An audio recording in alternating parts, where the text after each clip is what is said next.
In olden times, when wishing did some good, there lived a king whose daughters were all beautiful. But the youngest was so beautiful that the sun itself, who indeed has seen so much, marveled every time it shone upon her face. In the vicinity of the king's castle, there was a large dark forest, and in this forest, beneath an old linden tree, there was a well. In the heat of the day, the princess would go out into the forest and sit on the edge of the cold well. To pass the time, she would take a golden ball, throw it into the air, and then catch it. It was her favorite plaything.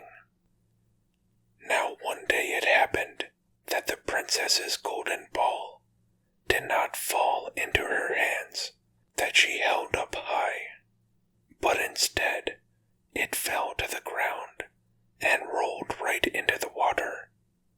The princess followed it with her eyes, but the ball disappeared, and the well was so deep that she could not see the bottom. Then she began to cry. She cried louder and louder, and she could not console herself. As she was thus lamenting, someone called out to her, "What is the matter with you, princess? Your crying will turn a stone to pity." She looked around to see where the voice was coming from, and saw a frog who had stuck his thick, ugly head out of the water. "Oh, it's you, Water Splasher," she said. "I am crying because my golden ball has fallen into the well."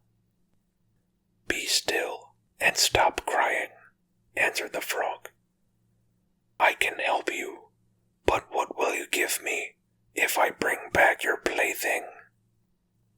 "Whatever you want, dear frog," she said.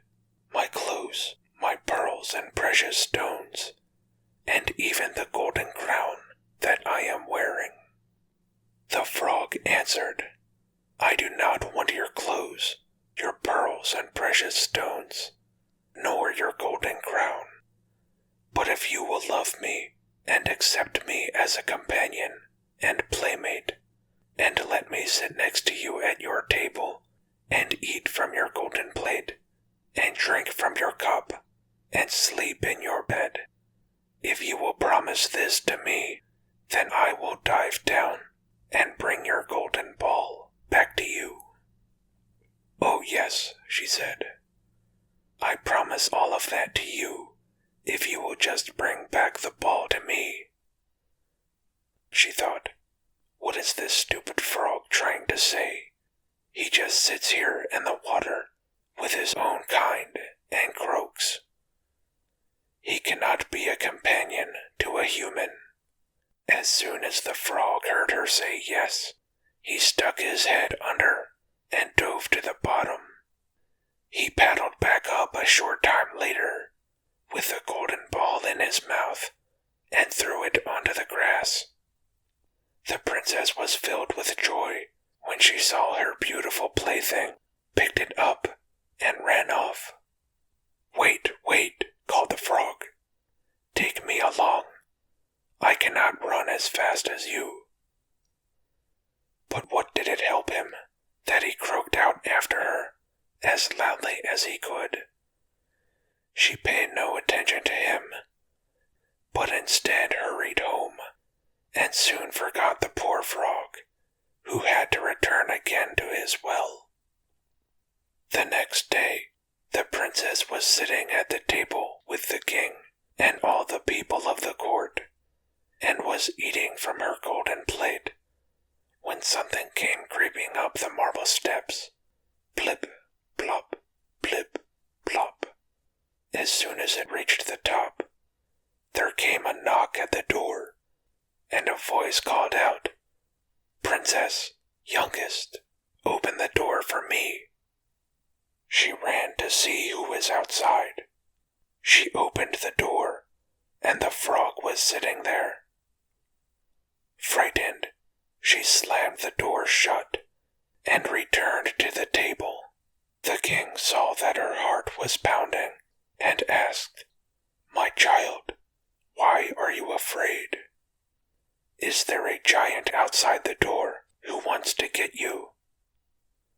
"Oh, no," she answered. "It is a disgusting frog." "What does the frog want from you?" "Oh, father dear, yesterday when I was sitting near the well in the forest and playing, my golden ball fell into the water, and because I was crying so much, the frog brought it back, and because he insisted, I promised him that he could be my companion. But I didn't think that he could leave his water, but now he is just outside the door and wants to come in." Just then, there came a second knock at the door, and a voice called out, "Youngest daughter of the king, open up the door for me. Don't you know what yesterday you said to me down by the well? Youngest daughter of the king, open up the door for me." The king said, "What you have promised, you must keep. Go and let the frog in." She went and opened the door, and the frog hopped in, then followed her up to her chair. He sat there and called out, "Lift me up next to you." She hesitated until finally the king commanded her to do it.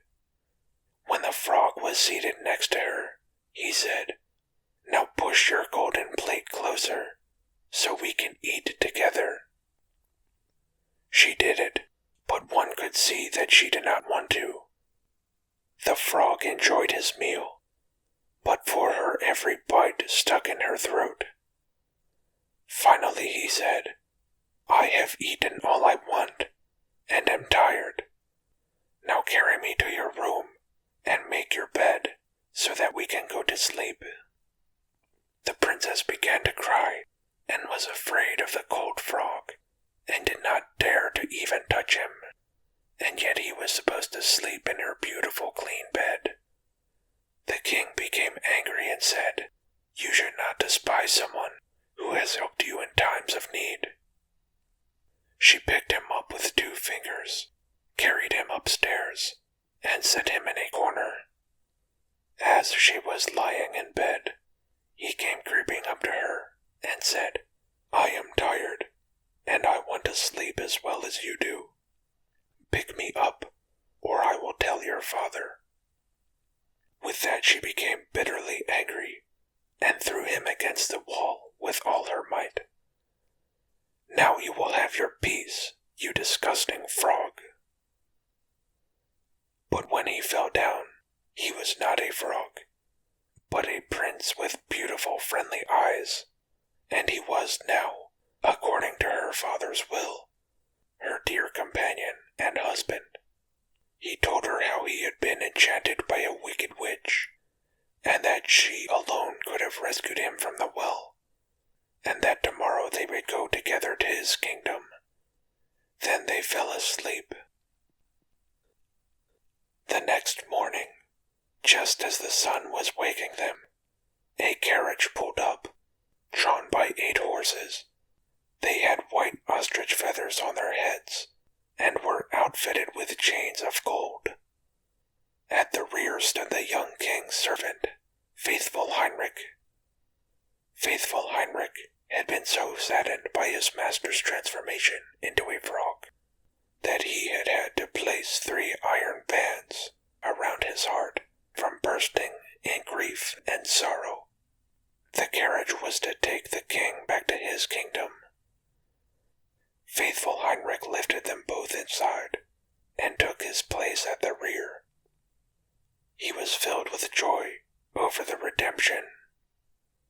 After they had gone a short distance, the prince heard a crack from behind, as though something had broken. He turned around and said, "Heinrich, the carriage is breaking apart." "No, my lord, the carriage is not, but one of the bands surrounding my heart. that suffered such great pain when you were sitting in the well when you were a frog. Once again, and then once again, the prince heard a cracking sound and thought that the carriage was breaking apart. But it was the bands springing from faithful Heinrich's heart, because his master was now redeemed and happy.